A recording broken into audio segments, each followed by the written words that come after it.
Peace is a lie. There's only passion. Through passion I gain strength. Through strength I gain power. Through power I gain victory. Through victory, my chains are broken.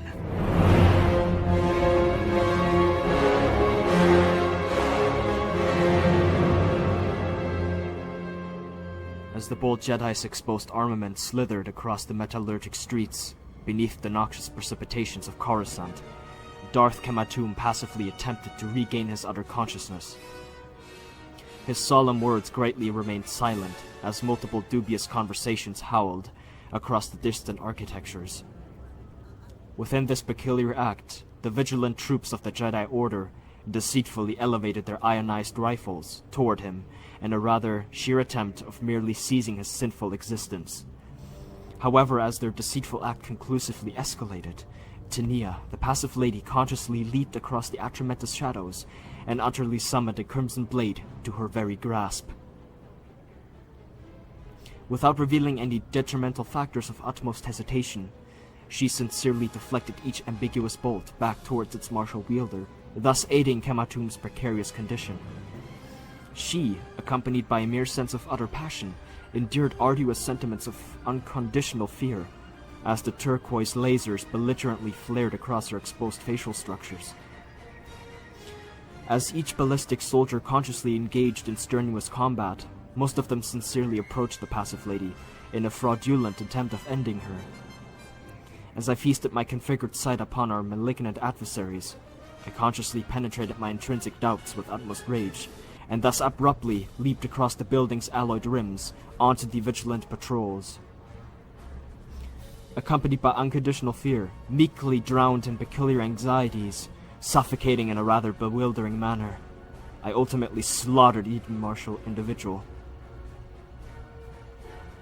Abruptly, I conclusively elevated my metallurgic boot amongst them in a sheer attempt of utterly disarming them. However, within the bare grasps of the mystical force itself, lied this crimson staff, which I did so utilize against these obscure hostiles. Scum! A passive thought utterly embarked upon my prevailing mind, as I vehemently gained sincere dominance over the deriding adversaries. Surely their prevalent armaments, utterly determined to be a rather malevolent cause to this insidious engagement, but the Sith would presumptuously prevail. We always did. I did.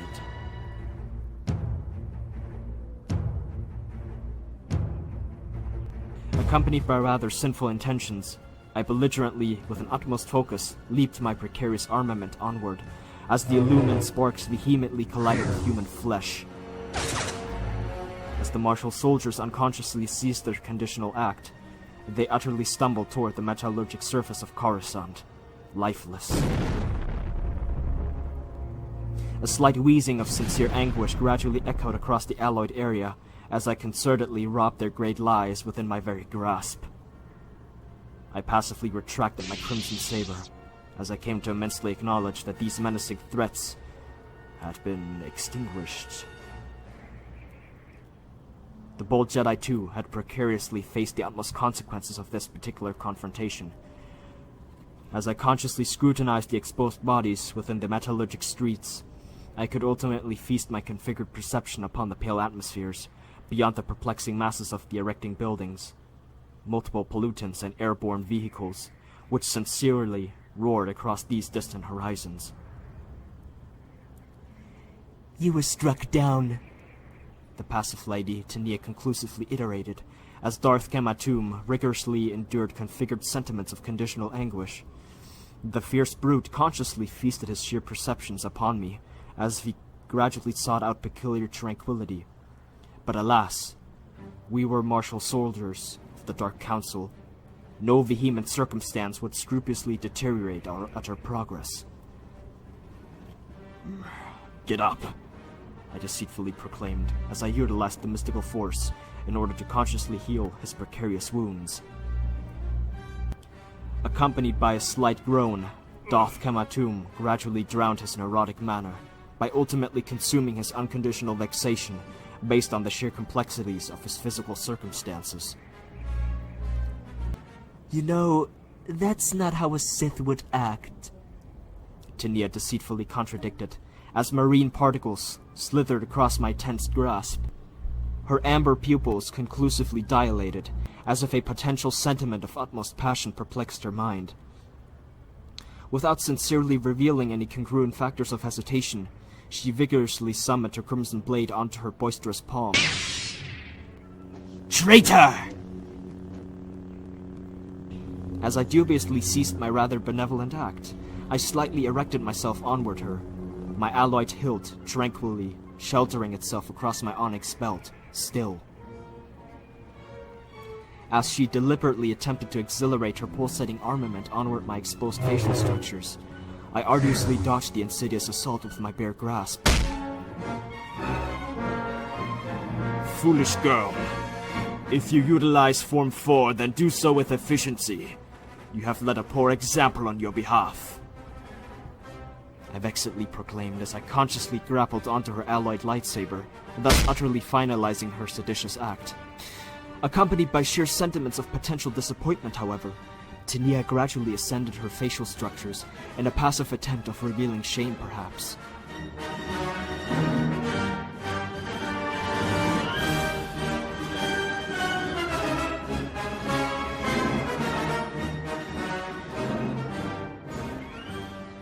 She was merely an apprentice.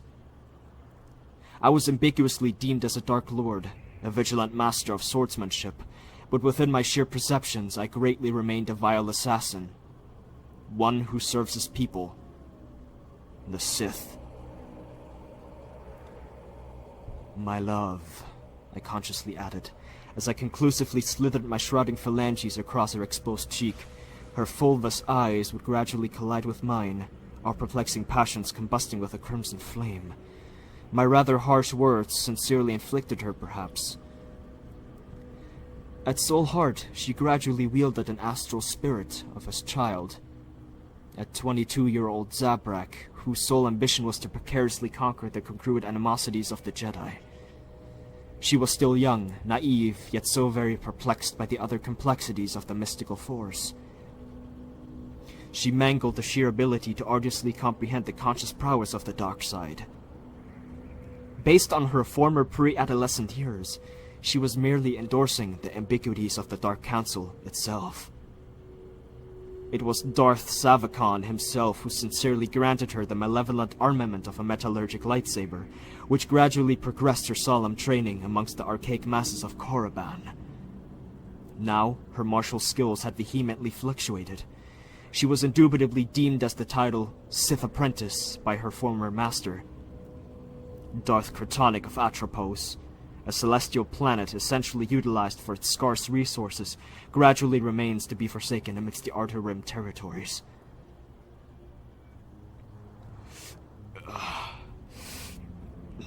Yes, Captain. We seem to have met a diversion, the Twi'lek proclaimed as an incoming transmission technically embarked upon his communication device. Whilst ultimately easing his physical injuries, the rather monotonous voice continued her exposed sentiments. Malgus wants the Senator dead before the ransacking of Coruscant. I would advise you to hurry unless the Jedi have already captured you, which would be most likely at this point. Impossible. His speech doesn't occur until this incoming sunset. If they knew the Sith were to sack the entirety of this Republican nation, the politicians would discover a way to flee, Darth Kema'Tum vexedly iterated, as he slightly adjusted his alloyed device across his garmented wrist. Indeed, surely this could prove to be beneficial for the Jedi in future references. However, the ambiguous voice peculiarly hesitated, as if a perplexing thought embarked upon her circuit board. If you were to somehow shut down the power supply of Coruscant itself, then the Jedi wouldn't be able to contact the Senate amidst the assault. Other measures would have to take place. You know, she has a point, the passive lady consciously muttered, as her fulvous eyes gradually wet with wine, potentially awaiting an answer. However, I dubiously sustained my configured silence. About 4 kilometers from your position lies a facility which withholds a generator that provides power for the Senate, independent from the other buildings of Coruscant. If you were to shut down that power supply, the technical transmissions of the Jedi would not reach the Senate. TC-14 out. Without congruent fractions of utmost hesitation, Kema'Tum's conscious broadcast had ultimately finalized her statement. Whilst utterly sustaining a befuddled manner, we ambiguously remained silent, until a rather tranquil voice embarked. Ah, how spontaneous we always are, eh?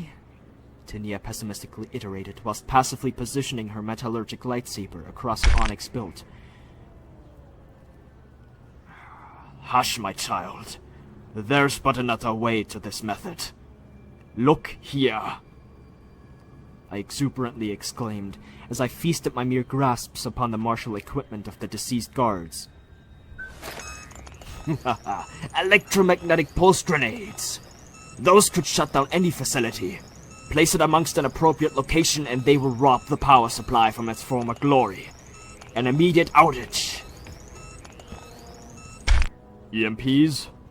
I thought the Republic banned these sort of armaments. The fierce Twi'lek pondered, whilst gradually slithering his erecting phalanges across his indebitable facial structures. Not quite.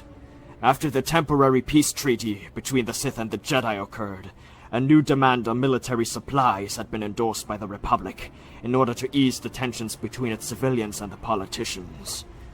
The peace treaty of Coruscant. You see, they think they're safe, but little do they know that our foul work has but yet begun. We shall attack the government from its core, passively draining the prowess of each authority. Accompanied by utter ignorance of the masses, we shall gain victory once more. I slightly paused my rather sadistic dictions and feasted my crimson perceptions upon the sheer explosives, in a plausible attempt of grasping upon my personal aspirations. Darth Kema'Tum and Tenea gradually obliged. It all shall start here.